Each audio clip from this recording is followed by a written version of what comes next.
On January 18th, 2015, around 1 a.m., two male Stanford University graduate students spotted a man lying on top of an unconscious, partially naked woman behind a garbage dumpster near a college fraternity house. The man was sexually assaulting the unconscious woman. As the graduate students approached the scene, the man fled, leaving the unconscious woman lying on the ground. The graduate students chased the man and held him down until the police arrived. The assailant was identified as Brock Turner, a 19-year-old Stanford University freshman and a member of the swim team. The 22-year-old woman did not regain consciousness until several hours after the incident. When she awoke in the hospital the next morning, her blood alcohol level was still well over the legal limit. She had no memory of the incident. He admitted to engaging in sexual contact with the woman, but claimed she had consented. Neither party knew the other prior to the incident. Turner was found guilty and convicted of 3 counts of felony sexual assault. The conviction carried a potential sentence of 14 years incarceration. The prosecutor in the case recommended 6 years in prison. At the conclusion of the hearing, the judge sentenced Turner to 6 months in jail. On September 2nd, 2016, Brock Turner was released from prison after serving only 3 months of his 6-month sentence. He returned to his home in Ohio and he registered as a sex offender and is required to participate in a sex offender rehabilitation program. Vice President Biden, a longtime advocate of sexual assault survivors, wrote a heartfelt response letter to the Stanford rape survivor. The only power she now has, in addition to her voice, is being anonymous. We share with you today the survivor's 7,244-word victim impact letter. Our community will put our names and faces to the words in her honor as a way of beginning the conversation regarding sexual assault on college campuses. Every 2 minutes, an American is sexually assaulted. Protect who you go to school with. Watch out for one another.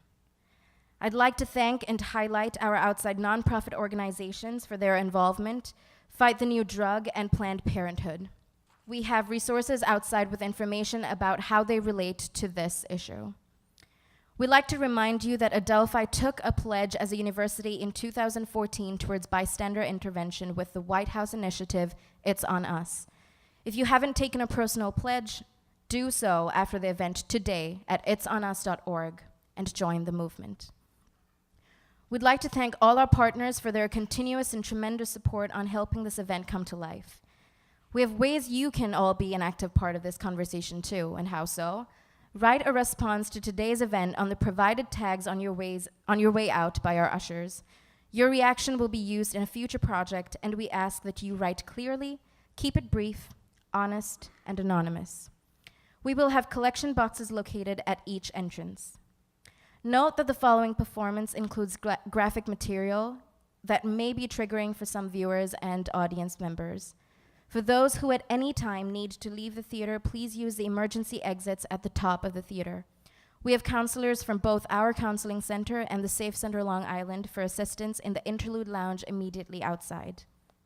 Thank you to all our participants today and for everyone involved in the production team. You are all champions, and we are so honored to know you all and know that you all care as much as we do.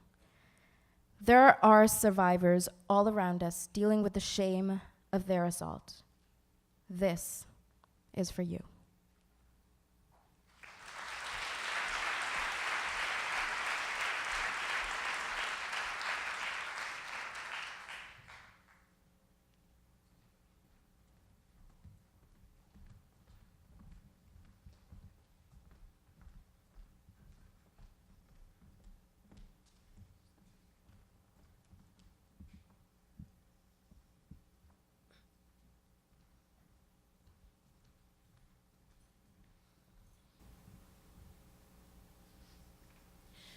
You don't know me, but you've been inside me, and that's why we're here today.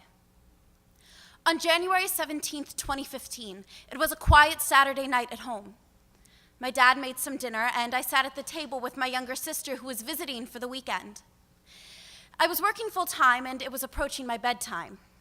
I planned to stay at home by myself, watch some TV, and read while my sister went to a party with her friends. Then I decided it was my only night with her. I had nothing better to do, so why not? There was a dumb party 10 minutes from my house. I would go, dance like a fool, and embarrass my younger sister. On the way there, I joked that undergrad guys would have braces. My sister teased me for wearing a beige cardigan to a frat party like a librarian. I called myself Big Mama because I knew that I'd be the oldest one there. I made silly faces, let my guard down, and drank liquor too fast, not factoring in that my tolerance had significantly lowered since college. The next thing I remember, I was in a gurney in a hallway. I had dried blood and bandages on the backs of my hands and elbows. I thought maybe I had fallen and ended up in an admin office on campus. I was very calm and wondering where my sister was. A deputy explained to me that I had been assaulted. I still remained calm, assured he was speaking to the wrong person. I knew no one at this party. When I was finally allowed to use the restroom, I pulled down the hospital pants they had given me, went to pull down my underwear, and felt nothing. I still remember the feeling of my hands touching my skin and grabbing nothing. I looked down, and there was nothing. The thin piece of fabric, the only thing between my vagina and anything else, was missing, and everything inside me was silenced. I still don't have words for that feeling. In order to keep breathing, I thought maybe the policeman used scissors to cut them off, for evidence. You don't know me, but you've been inside me, and that's why we're here today. Then I felt pine needles scratching the back of my neck and started pulling them out of my hair. I thought maybe the pine needles had fallen from a tree onto my head. My brain was talking my gut into not collapsing, because my gut was saying, help me, help me. I shuffled from room to room with a blanket wrapped around me, pine needles trailing behind me. I left a little pile in every room I sat in. I was asked to sign papers that said rape victim, and I thought something has really happened. My clothes were confiscated, and I stood naked while nurses held a ruler to various abrasions on my body and photographed them. The three of us worked to comb the pine needles out of my hair, 6 hands to fill 1 paper bag. To calm me down, they just said, it's flora and fauna. Flora and fauna. I had multiple swabs inserted into my vagina and anus, needles for shots, pills, had a Nikon pointed right into my spread legs. I had long pointed beaks inside me, and my vagina smeared with cold, blue paint to check for abrasions. After a few hours of this, they let me shower. I stood there examining my body beneath the stream of water and decided I don't want my body anymore. I was terrified of it.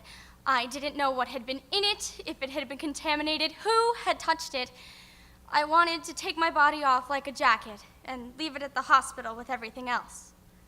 On that morning, all that I was told was that I had been found behind a dumpster, potentially penetrated by a stranger, and that I should get retested for HIV because results don't always show up immediately.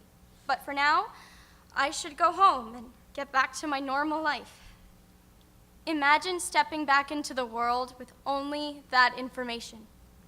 They gave me huge hugs, and I walked out of the hospital into the parking lot wearing the new sweatshirt and sweatpants they provided me, as they had only allowed me to keep my necklace and shoes. My sister picked me up, face wet from tears and contorted in anguish. Instinctively and immediately, I wanted to take away her pain. I smiled at her. I told her, look at me. I'm right here. I'm okay. Everything's okay. I'm right here. My hair's washed and clean. They gave me the strangest shampoo. Calm down and look at me. Look at these funny new sweatpants and sweatshirt. I look like a PE teacher. Let's go home. Let's eat something.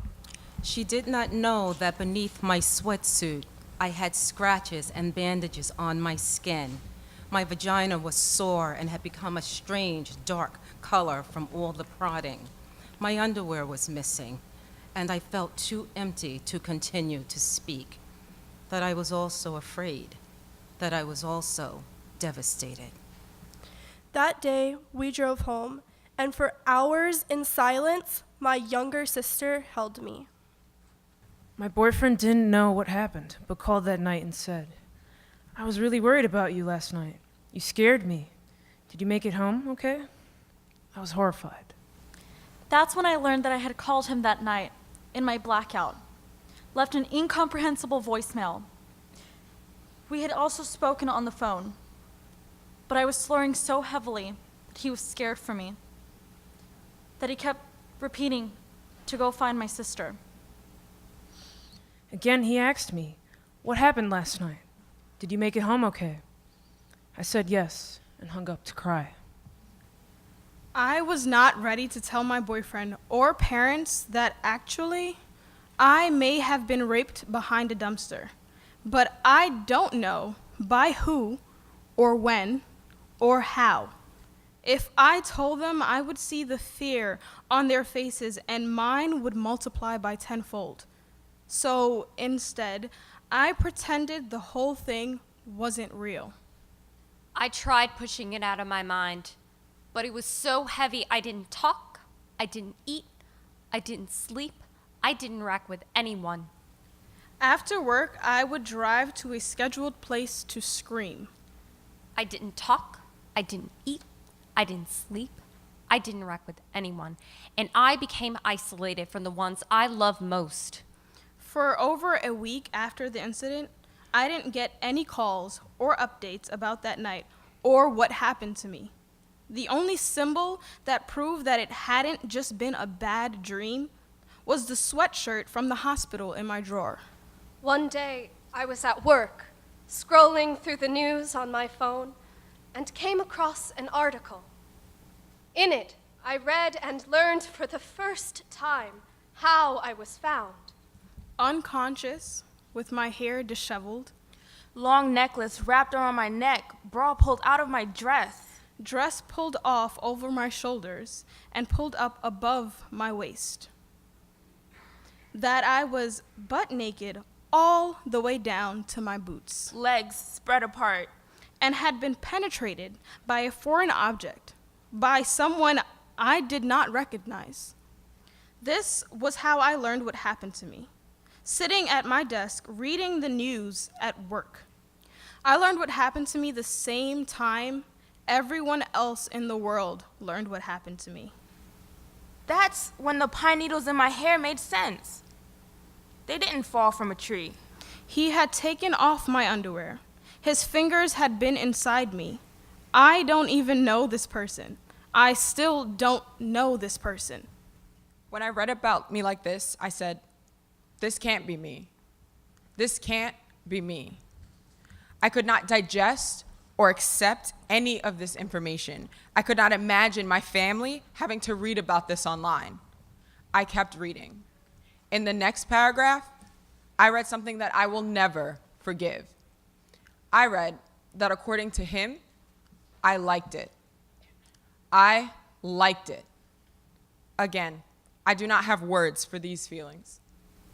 And then at the bottom of the article, after I learned about the graphic details of my own sexual assault, the article listed his swimming times. She was found breathing, unresponsive, with her underwear 6 inches away from her bare stomach, curled in the fetal position. By the way, he's really good at swimming. Throw in a mile time if that's what we're doing. I'm good at cooking. Put that in there. I think the end is where you list your extracurriculars to cancel out all the sickening things that have happened. The night the news came out, I sat my parents down and told them that I had been assaulted. To not look at the news because it's upsetting. Just know that I'm okay. I'm right here and I'm okay. But halfway through telling them, my mom had to hold me because I could no longer stand up. The night after it happened, he said he didn't know my name, said he wouldn't be able to identify my face in a lineup, didn't mention any dialogue between us, any words, only dancing and kissing. Dancing is a cute term. Was it snapping fingers, twirling, dancing, or just bodies grinding up against each other in a crowded room? I wonder if kissing was just faces sloppily pressed against each other. When the detective asked me if he had planned on taking me back to his dorm, He said no. When the detective asked how he ended up behind the dumpster, he said he didn't know. He admitted to kissing other girls at that party, one of whom was my own sister, who pushed him away. He admitted to wanting to hook up with someone. I was the wounded antelope of the herd, completely alone and vulnerable, physically unable to fend for myself, and he chose me.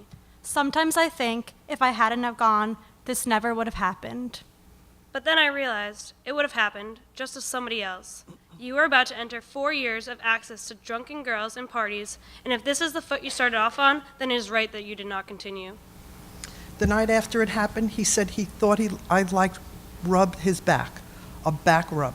Never mentioned me voicing consent, never mentioned us even speaking, a back rub. One more time, in public news, I learned that my ass and vagina were completely exposed outside. My breasts had been groped, fingers had been jabbed inside me, along with pine needles and debris. My bare skin and head had been rubbing against the ground behind a dumpster, while an erect freshman was humping my half-naked, unconscious body. But I don't remember. So how do I prove that I didn't like it? I thought there is no way this is going to trial. There were witnesses. There was dirt in my body. He ran, but was caught. He's going to settle, formally apologize, and we'll both move on. Instead, I was told he hired a powerful attorney, expert witnesses, private investigators who were going to try and find details about my personal life to use against me and my sister, find loopholes in my story to invalidate me and my sister in order to show that this sexual assault was in fact a misunderstanding, that he was going to go to any length to convince the world that he had simply been confused. I was not only told that I was assaulted, I was told that because I couldn't remember, I technically could not prove it was unwanted. And that distorted me, damaged me, almost broke me. It is the saddest type of confusion to be told I was assaulted and nearly raped, blatantly out in the open, but we don't know if it counts as assault yet. I had to fight for an entire year to make it clear that there was something wrong with this situation. I was pummeled with narrowed, pointed questions that dissected my personal life, love life, past life, family life. Inane questions, accumulating trivial details to try and find an excuse for this guy who made me half naked before even bothering to ask for my name. When I was told to be prepared in case we didn't win, I said, I can't prepare for that. He was guilty the minute I woke up. No one can talk me out of the hurt he caused me. Worst of all, I was warned, because he now knows you don't remember, he is going to get to write the script. He can say whatever he wants, and no one can contest it. I had no power. I had no voice. I was defenseless. My memory loss would be used against me. My testimony was weak, was incomplete, and I was made to believe that perhaps I am not enough to win this. His attorney constantly reminded the jury, the only one we can believe is Brock, because she doesn't remember.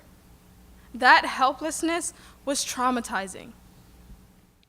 Instead of taking time to heal, I was taking time to recall the night in excruciating detail in order to prepare for the attorney's questions that would be invasive, aggressive, and designed to steer me off course, to contradict myself, my sister, phrased in ways to manipulate my answers. Instead of his attorney saying, "Did you notice any abrasions?" he said, "You didn't notice any abrasions, right?" This was a game of strategy, as if I could be tricked out of my own worth. The sexual assault had been so clear, but instead, here I was at trial, answering questions like, What did you mean when you said Do you have a history of cheating? Do you have a history of cheating? Do you have a history of cheating? I was pummeled with narrowed, pointed questions that dissected my personal life, love life, family life, inane questions, accumulating trivial details to try and find an excuse for this guy who had me half naked before even bothering to ask for my name. After a physical assault, I was assaulted with questions designed to attack me. To say, see, her facts don't line up. She's out of her mind. She's practically an alcoholic. She probably wanted to hook up. He's like an athlete, right? They were both drunk, whatever. The hospital stuff she remembers is after the fact. Why take that into account? Brock has a lot at stake here. He's having a really hard time right now. And then it came time for him to testify, and I learned what it meant to be re-victimized. I want to remind you, the night after it happened, he said he never planned to take me back to his dorm. He said he didn't know why we were behind a dumpster. He got up to leave because he wasn't feeling well when he was suddenly chased and attacked. Then he learned I would not remember. So 1 year later, as I predicted, a new dialogue emerged. Brock had a strange new story, almost sounded like a poorly written young adult novel, with kissing and dancing and hand-holding and lovingly tumbling onto the ground. And most importantly, in this new story, there was suddenly consent. 1 year after the incident, he remembered, oh yeah, by the way, she actually said yes to everything. So, he said he asked if I wanted to dance. Apparently, I said yes. He'd asked if I wanted to go to his dorm. I said yes. Then he asked if he could finger me. I said yes. Most people don't ask, can I finger you? Usually there's a natural progression of things unfolding consensually, not a Q&A. But apparently, I granted full permission. He's in the clear. Even in this story, I only said a total of 3 words. Yes, yes, yes, before he had me half naked and on the ground. Future reference, if you are confused about whether a girl can consent, see if she can speak an entire sentence. You couldn't even do that. Just one coherent string of words. Where was the confusion? This is common sense, human decency. According to him, the only reason we were on the ground was because I fell down. Note, if a girl falls down, help her get back up. If she is too drunk to even walk and falls down, do not mount her, hump her, take off her underwear and insert your hand inside her vagina. If a girl falls down, help her up. If she has a cardigan over her dress, do not take it off so that you can touch her breasts. Maybe she is cold. Maybe that's why she wore the cardigan. Next in the story, 2 Swedes on bicycles approached you and you ran. When they tackled you, why didn't you say, stop, everything's okay, go ask her. She'll tell you. I mean, you had asked for my consent, right? I was awake, right? When the policeman arrived and interviewed the evil Swede, he was crying so hard he could not speak because of what he'd seen. Your attorney repeatedly pointed out, well, we don't know exactly when she became unconscious. And maybe you're right. Maybe I was still fluttering my eyes and wasn't completely limp yet. That was never the point. I was too drunk to speak English.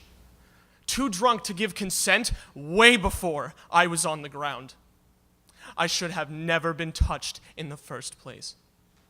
Brock stated, at no time did I see that she was not responding. If at any time I thought that she was not responding, I would have stopped immediately. Here's the thing. If your plan was to stop only when I became unresponsive, then you still don't understand. You didn't even stop when I was unconscious. Someone else stopped you. 2 guys on bikes noticed I wasn't moving in the dark and had to tackle you. How did you not notice while you were on top of me? You said you would have stopped and gotten help. You say that, but I want you to explain how you would have helped me. Step by step, walk me through this. I want to know if those evil Swedes had not found me, how the night would have played out. I am asking you, would you have pulled my underwear back on over my boots, untangled the necklace wrapped around my neck, closed my legs, covered me, picked the pine needles from my hair, asked if the abrasions on my neck and bottom hurt? Would you then go find a friend and say, will you help me get her somewhere warm and soft? I don't sleep when I think about the way it could have gone. If the two guys had never come, what would have happened to me? That's what you'll never have a good answer for. That's what you can't explain, even after a year. On top of all of this, he claimed that I orgasmed after 1 minute of digital penetration. The nurse said there had been abrasions, lacerations, and dirt in my genitalia. Was that before or after I came? To sit under oath and inform all of us that, yes, I wanted it. Yes, I permitted it, and that you are the true victim, attacked by Swedes for reasons unknown to you, is appalling, is demented, is selfish, is damaging. It is enough to be suffering. It is another thing to have someone ruthlessly working to diminish the gravity of validity of this suffering. My family had to see pictures of my head strapped to a gurney full of pine needles, of my body in dirt with my eyes closed, my hair messed up, limbs bent, and dress hiked up. And even after that, my family had to listen to your attorney say that the pictures were after the fact. We can dismiss them. To say, yes, the nurse confirmed there was redness and abrasions inside her, significant trauma to her genitalia, but that's what happens when you finger someone, and that's what he already admitted to. To listen to your attorney attempt to paint a picture of me, the face of Girls Gone Wild, as if somehow that would make it so I had this coming. To listen to him say I sounded drunk on the phone because I'm silly and that's my goofy way of speaking. To point out that in the voicemail, I said I would reward my boyfriend, and we all already know what I was thinking. I assure you, my rewards program is non-transferable, especially to any nameless man that approaches me. This is not a story of another drunk college hookup with poor decision making. Assault is not an accident. He has done irreversible damage to me and my family during the trial. And we have sat silently, listening to him shape the evening. But in the end, his unsupported statements and his attorney's twisted logic fooled no one. The truth won. The truth spoke for itself. You are guilty. 12 jurors convicted you guilty of 3 felony counts beyond reasonable doubt. That's 12 votes per count, 36 yeses, confirming guilt. That's 100% unanimous guilt. And I thought, finally it's over. Finally, he will own up to what he did, truly apologize. We will both move on and get better. Then I read your statement. If you want one of my organs to implode and for me to die, I am that close. You were right there. This is not a story of another drunk college hookup with poor decision-making. Assault is not an accident. Somehow you still don't get it. Somehow you still sound confused. I will now read portions of the defendant's statement and respond to them. You said, being drunk, I couldn't make the best decisions, and neither could she. Alcohol is not an excuse. Is it a factor? Yes.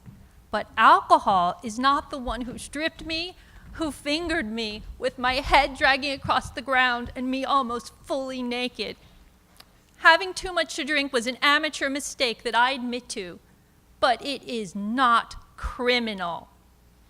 Everyone in this room has had a night where they have regretted drinking too much, or knows someone who's had a night where they have regretted drinking too much. Regretting drinking too much is not the same as regretting sexual assault. I did not take off your pants and underwear, touch you inappropriately, and run away. That's the difference. You said if I wanted to get to know her, I should have asked her for her number, rather than asked her to go back to my room. I'm not mad because you didn't ask for my number. Even if you did know me, I would not want to be in this situation. My own boyfriend knows me, but if he asked to finger me behind a dumpster, I would slap him. No girl wants to be in this situation. Nobody. I don't care if you know their phone number or not. You said, I stupidly thought it was okay for me to do what everyone around me was doing, which was drinking. Again, you were not wrong for drinking. Everyone around you was not sexually assaulting me. You were wrong for doing what nobody else was doing, which was pushing your erect dick in your pants against my naked, defenseless body concealed in a dark area where partygoers could no longer see or protect me, and my own sister could not find me. Sipping Fireball is not your crime. Peeling off and discarding my underwear like a candy wrapper to insert your finger into my body is where you went wrong. Why am I still explaining this? You said, during the trial, I didn't want to victimize her at all. That was just my attorney and his way of approaching the case. Your attorney is not your scapegoat. He represents you. Did your attorney say some incredulously infuriating, degrading things? Absolutely. He said you got an erection because it was cold. You said you are in the process of establishing a program for high school and college students in which you speak about your experience to speak out against the college campus drinking culture and the sexual promiscuity that goes along with that. Campus drinking culture? Is that what we're speaking out against? You think that's what I've spent the past year fighting for? Not speaking out against campus sexual assault or rape or learning to recognize consent? Campus drinking culture? Down with Jack Daniels, down with Sky Vodka. If you want to talk to people about drinking, go to an AA meeting. Regretting drinking is not the same as regretting sexual assault. You realize having a problem drinking is not the same as drinking and then trying to make someone forcefully have sex with you. Show men how to respect women, not how to drink less. Drinking culture and the sexual promiscuity that goes along with that like a side effect. Like fries on the side of your order. Where does promiscuity even come into play? I don't see headlines that read Brock Turner guilty of drinking too much and the sexual promiscuity that goes along with that. Campus sexual assault. There's your first PowerPoint slide. Rest assured, if you fail to fix the topic of your talk, I will follow you to every school you go to and give a follow-up presentation. Lastly, you said, I want to show people that one night of drinking can ruin a life. A life. One life. Yours. You forgot about mine. Let me rephrase for you. I want to show people that one night of drinking can ruin 2 lives. You and me. You are the cause, I am the effect. You have dragged me through this hell with you, dipped me back into that night again and again. You knocked down both our towers. I collapsed the same time you did. If you think I was spared, came out unscathed, that today I ride off into the sunset while you suffer the greatest blow, you are mistaken. Nobody wins. We have all been devastated. We have all been trying to find some sense in all of this suffering. Your damage was concrete. stripped of titles, degrees, enrollment. My damage was internal, unseen. I carry it with me. You took away my worth, my privacy, my time, my energy, my safety, my confidence, my own voice. Until today. See, one thing we have in common is that morning, we were both unable to get up. I am no stranger to suffering. You made me a victim. In newspapers, my name was, quote, unconscious, intoxicated woman, unquote. 10 syllables and nothing more than that. For a while, I believed that that was all that I was. I had to force myself to relearn my real name, my identity. To relearn that this is not all that I am.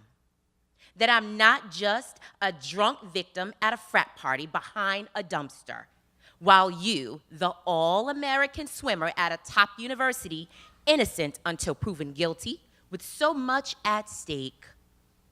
I am a human being who has been irreversibly hurt. My life was put on hold for over a year, waiting to figure out if I was worth something. My independence, natural joy, gentleness, and steady lifestyle I had been enjoying became distorted beyond recognition. I became closed off, angry, self-deprecating, tired, irritable, empty. The isolation at times was unbearable.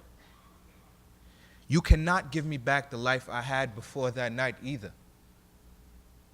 While you worry about your shattered reputation, I refrigerated spoons every night. So when I woke up and my eyes were puffy from crying, I will hold the spoons to my eyes to lessen the swelling so that I can see. I showed up an hour late to work every morning, excused myself to cry in the stairwells. I can tell you all the best places to cry where no one can hear you. The pain became so bad that I had to explain the private details to my boss to let her know why I was leaving. I needed time because continuing day to day was not possible. I used my savings to go as far away as I could possibly be. I did not return to work full time as I knew I'd have to take weeks off in the future for the hearing and trials that were constantly being rescheduled. My life was put on hold for over a year. My structure had collapsed. I can't sleep alone at night without having the light on, like a 5-year-old, because I have nightmares of being touched where I cannot wake up. I did this thing where I waited until the sun came up, and I felt safe enough to sleep. For 3 months, I went to bed at 6 o'clock in the morning. I used to pride myself on my independence. Now I am afraid to go on walks in the evening, to attend social events with drinking among friends where I should be comfortable being. I have become a little barnacle, always needing to be by someone's side. To have my boyfriend standing next to me, sleeping beside me, protecting me. It is embarrassing how feeble I feel.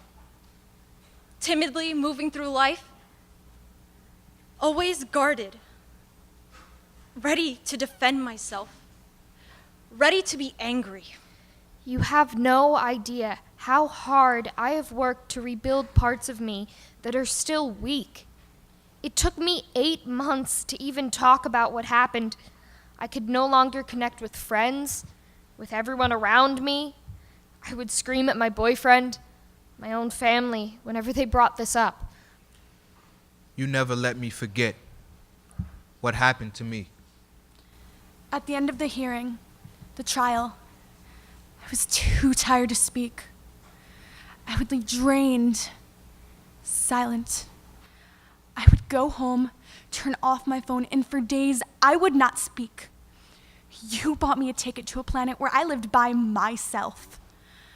Every time a new article came out, I had to live with the paranoia that my hometown would find out and know me as the girl who got assaulted.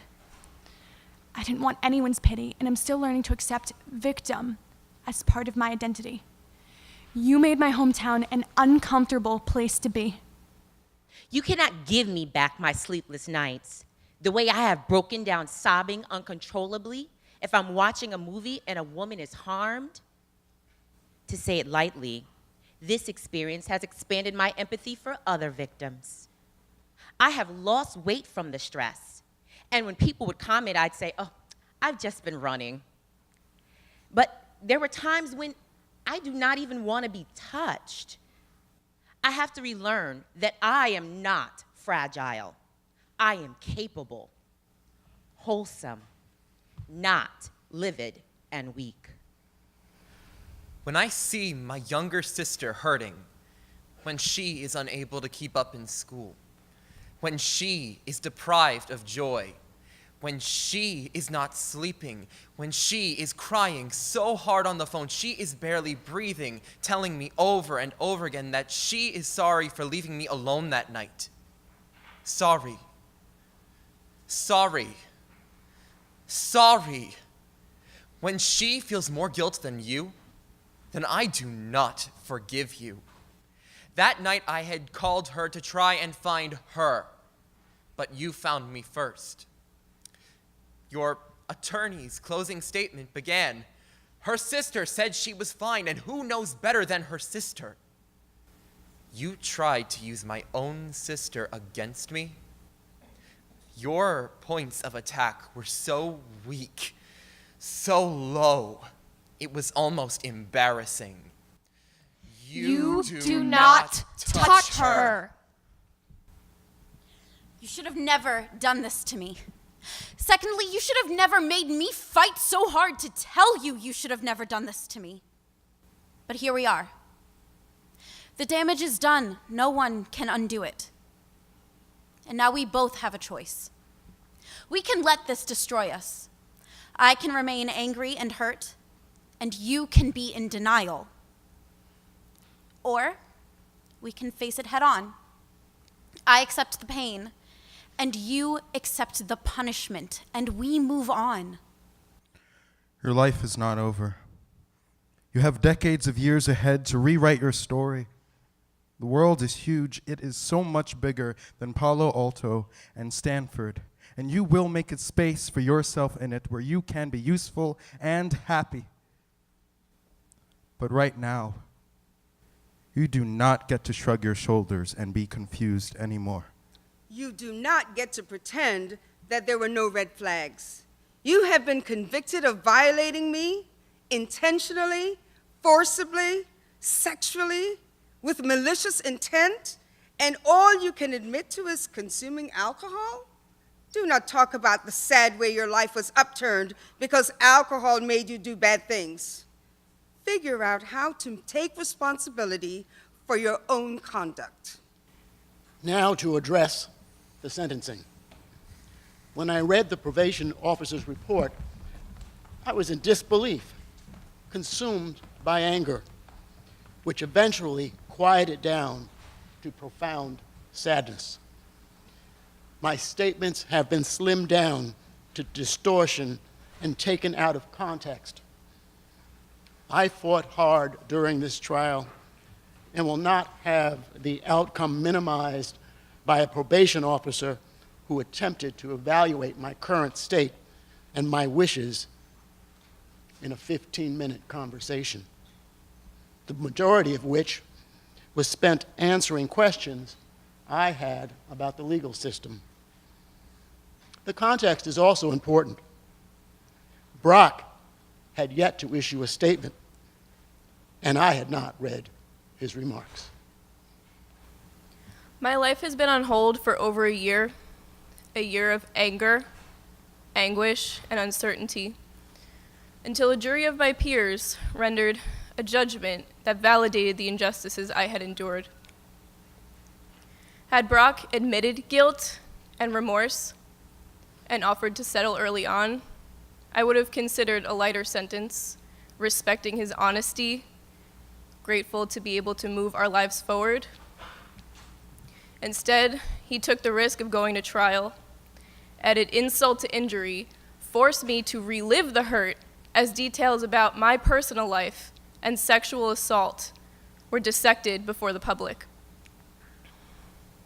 He pushed me and my family through a year of inexplicable, unnecessary suffering and should face the consequences of challenging his crime, of putting my pain into question, of making us wait so long for justice. I told the probation officer I did not want Brock to rot away in prison. I did not say he does not deserve to be behind bars. The probation officer's recommendation of a year or less in county jail is a soft timeout, a mockery of the seriousness of his assaults, an insult to me and all women. It gives the message that a stranger can be inside you without proper consent and he will receive less than what has been defined as the minimum sentence. Probation should be denied. I also told the probation officer that what I truly wanted was for Brock to get it, to understand and admit to his wrongdoing. Unfortunately, after reading the defendant's report, I am severely disappointed and feel that he has failed to exhibit sincere remorse or responsibility for his conduct. I fully respected his right to a trial, but even after 12 jurors unanimously convicted him guilty of 3 felonies, all he has admitted to doing is ingesting alcohol. Someone who cannot take full accountability for his actions does not deserve a mitigating sentence. It is deeply offensive that he would try and dilute rape with the suggestion of promiscuity. By definition, rape is the absence of promiscuity. Rape is the absence of consent. And it perturbs me deeply that he can't even see that distinction. The probation officer factored in that the defendant is youthful and has no prior convictions. In my opinion, he's old enough to know that what he did was wrong. When you are 18 in this country, you can go to war. When you are 19, you are old enough to pay the consequences of attempting to rape someone. He is young, but he is old enough to know better. As a first offense, I can see where leniency would beckon. On the other hand, as a society, we cannot forgive everyone's first sexual assault and digital rape. It doesn't make sense. The seriousness of rape has to be communicated clearly. We should not create a culture that suggests that we learn that rape is wrong through trial and error. The consequences of sexual assault need to be severe enough that people feel enough fear to exercise good judgment even if they are drunk. Severe enough to be preventative. The probation officer weighed the fact that he has surrendered a hard-earned swimming scholarship. How fast Brock swims does not lessen the severity of what happened to me, and should not lessen the severity of his punishment. If a first-time offender from an underprivileged background was accused of 3 felonies and displayed no accountability for his actions other than drinking, what would his sentence be? The fact that Brock was an athlete at a private university should not be seen as an entitlement to leniency, but as an opportunity to send a message that sexual assault is against the law, regardless of social class. The probation officer in this case has stated that the crime, as compared to other crimes of a similar nature, is less serious due to the defendant's level of intoxication. It felt serious. That's all I'm gonna say. What has he done to demonstrate that he deserves a break? He has only apologized for drinking and has yet to define what he did to me as sexual assault. He has re-victimized me continually. relentlessly. He has been found guilty of 3 serious felonies, and it is time for him to accept the consequences of his actions. He will not be quietly excused. He's a lifetime sex registrant. That doesn't expire. Just like what he did to me doesn't expire. It doesn't just go away after a set of number of years. It stays with me. It's part of my identity. It has forever changed the way I carry myself, the way I live the rest of my life. To conclude, I want to say thank you to everyone. From the intern who made me oatmeal when I woke up at the hospital that morning, to the deputy who waited beside me, to the nurses who calmed me, to the detective who listened to me and never judged me, to my advocates who stood unwaveringly beside me, to my therapist who taught me to find courage in vulnerability, to my boss for being kind and understanding, to my incredible parents who teach me how to turn pain into strength, and to my grandma who snuck chocolate into the courtroom throughout this to give to me, to my friends who remind me how to be happy, to my boyfriend who's patient and loving, to my unconquerable sister who is the other half of my heart, to Alayla, my idol, who fought tirelessly and never doubted me. Thank you to everyone involved in this trial for their time and the attention. Thank you to girls across the nation who wrote cards to my DA to give to me. So many strangers who cared for me. Most importantly, thank you to the 2 men who saved me, who I have yet to meet. I sleep with 2 bicycles that I drew taped above my bed to remind myself that there are heroes in this story, that we are looking out for one another. To have known all of these people, to have felt their protection and love, is something I will never forget. And finally, to girls everywhere, I am with you. On nights when you feel alone, I am with you. When people doubt you or dismiss you, I am with you. So never stop fighting. I believe you. As the author Anne Lamott once wrote, lighthouses don't go running around all over the island looking for boats to save. They just stand there shining. Although I can't save every boat, I hope that by speaking today, you have absorbed a small amount of light, a small knowing that you can't be silenced, a small satisfaction that justice was served, a small assurance that we are getting somewhere, and a big, big knowing that you are important, unquestionably. You are untouchable. You are beautiful. You are to be valued, respected, undeniably, every minute of every day. You are powerful, and nobody can take that away from you. To girls everywhere, I am with you. Thank you.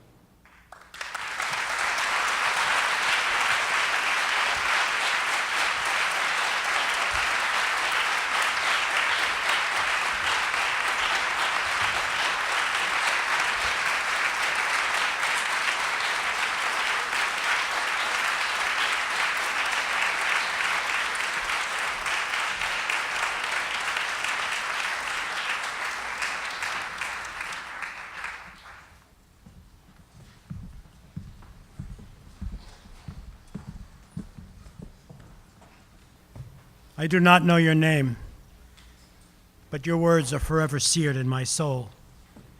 Words that should be required reading for men and women of all ages. Words that I wish with all my heart you never had to write. I am awed of your courage of speaking out, for clearly naming the wrongs that were done to you, and so passionately and asserting your claim to human dignity. I am filled with furious anger, both that it happened to you and that our culture is still so broken that you were ever put in a position of defending your own worth. It must have been wrenching to relive what he did to you all over again. But you did it anyway, in the hope that your strength might prevent this crime from happening to someone else. Your bravery is breathtaking. You are You're a warrior with a solid steel spine. I do not know your name, but I know that a lot of people failed you that terrible January night and in the months that followed. Anyone at that party who saw that you were incapacitated, yet looked the other way and did not offer assistance. Anyone who dismissed what had happened to you as just another crazy night. Anyone who asked, what did you expect would happen when you drank that much, or thought you must have brought it on yourself. You are failed. Failed by a culture on our campuses where 1 in 5 women is sexually assaulted, year after year after year. A culture that promotes passivity, that encourages young men and women on campuses to simply turn a blind eye.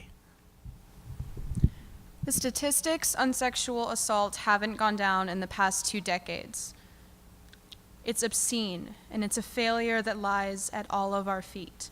And you were failed by anyone who dared question this one clear and simple truth. Sex without consent is rape. It's a crime. I do not know your name, but thanks to you, I know that heroes ride bicycles. Those 2 men who saw what was happening to you, who took it upon themselves to step in, they did what they instinctually knew to be right, and they did not say, it's none of my business. They did not worry about the social or safety implications of intervening, or about what their peers might think. Those 2 men epitomize what it means to be a responsible bystander. To do otherwise, to see an assault about to take place and do nothing to intervene, makes you part of the problem. Like I tell college students all over this country, it's on us. All of us. We all have a responsibility to stop the scourge of violence against women once and for all. I do not know your name, but I see your unconquerable spirit. I see the limitless potential of an incredibly talented young woman, full of possibility. I see the shoulders on which our dreams of the future rest. I see you. You will never be defined by what the defendant's father callously termed 20 minutes of action. His son will be. I join your global chorus of supporters because we can never say enough to survivors. I believe you. It is not your fault. What you endured is never, never, never, never a woman's fault. And while the justice system has spoken in your particular case, the nation is not satisfied. And that is why we will continue to speak out. We will speak out to change the culture on our college campuses, a culture that continues to ask the wrong questions. What were you wearing? Why were you there? What did you say? How much did you drink? Instead of asking, why did he think he had license to rape me? We will speak out against those who seek to engage in plausible deniability, those who know that this is happening but don't want to get involved, who believe that this ugly crime is complicated. We will speak of you, you who remain anonymous, not only to protect your identity, but because you so eloquently represent every woman. We will make lighthouses of ourselves as you did and shine. Your story has already changed lives. You have helped change the culture.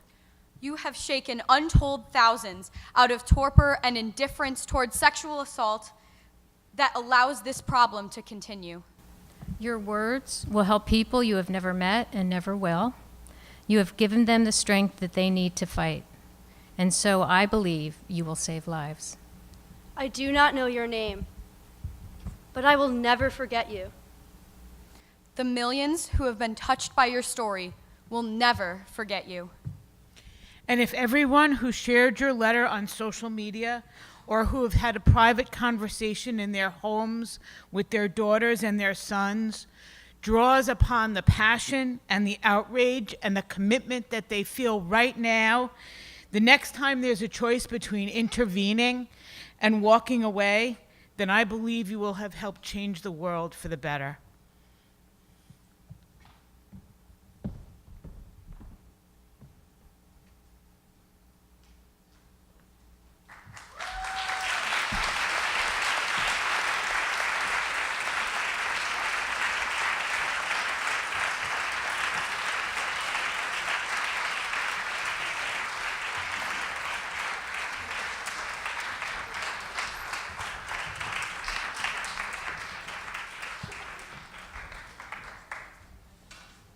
We see, we hear, we care. For those of you who are interested, for the next few minutes, we want to introduce you to the people and the services that you might need or a friend. I am Ronnie Yaus. I'm the Title IX coordinator. I'm located in Livermore Hall on the second floor, room 203. My door is always open. I'm here to help you.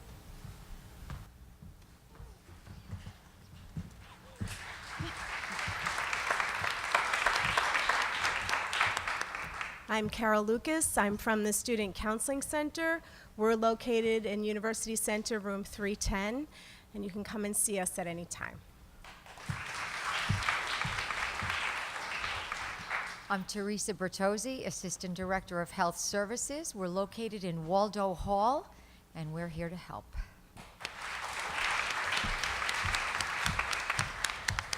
I'm Wendy Badala from the Interfaith Center, and we're located in the University Center, room 108.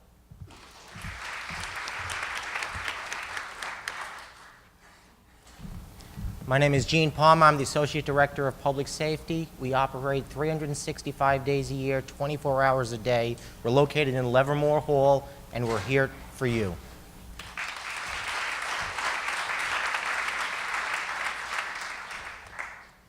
Hi everyone, thank you for being here today. My name is Camille Pajor. I'm the coordinator for student conduct. Our office is in the University Center, room 308, and we're here to make sure that every student involved in these cases has access to due process and respect.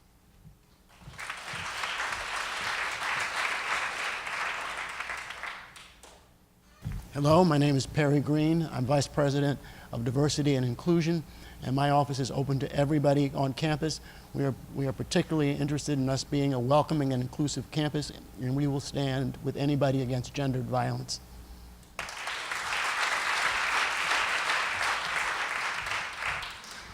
My name is Perry Green. I am co-chair of the Diversity Committee, and as a committee, we are all committed to the same values that you heard here tonight.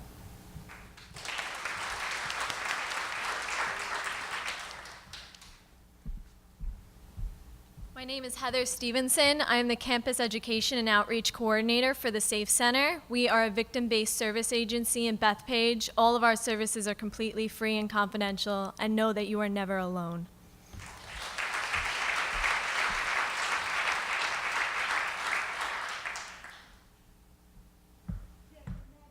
I'm Maggie Lally, and I'm the director. Thank you. I just wanted to make a point of saying that this is the beginning of the conversation. Isn't this amazing? Look at this group of people on this stage. Amazing. Isuri, come up here. Everybody, I want the stage managers, I want the ushers, there's about 20 other people you're not even seeing who've helped make this happen. Isuri, come here.